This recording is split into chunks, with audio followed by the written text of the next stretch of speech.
They say the worst kind of horror is the kind that leaves paperwork behind. My story comes from a small Midwestern town where I rented a cheap basement apartment after a breakup. A place with a lock that stuck and a window well just big enough to crawl through. On the first night, the neighbor, Mrs. Liu, told me the last tenant left fast. She didn't elaborate, just stared at my door as if counting breaths.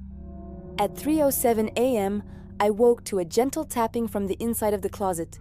4 taps, pause, 4 taps, pause, like a code. I chalked it up to pipes until I opened the closet and found a post-it stuck to the back wall. 5 words written twice, as if someone practiced, "Are you awake?"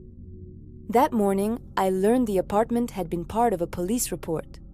Officer Ramirez told me, off the record, they'd found footprints on the ceiling and mud on the light switches, like someone walked the room upside down. The official note said, "Electrical anomalies."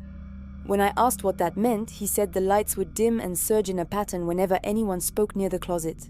That evening, I tried to ignore the tapping, but the room grew colder, the air sour, like rotten eggs.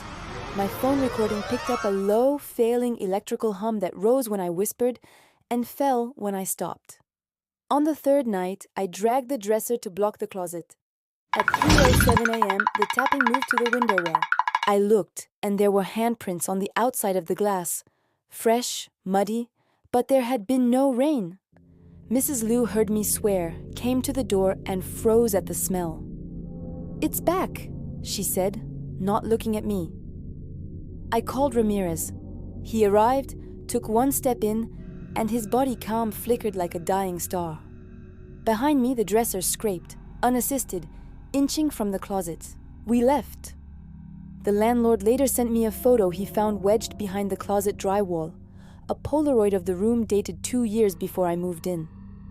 The dresser was already pulled away in that picture. The same muddy handprints marked the glass. No faces, no culprits, just a timestamp, 3:07 a.m. So here is the question that keeps me awake.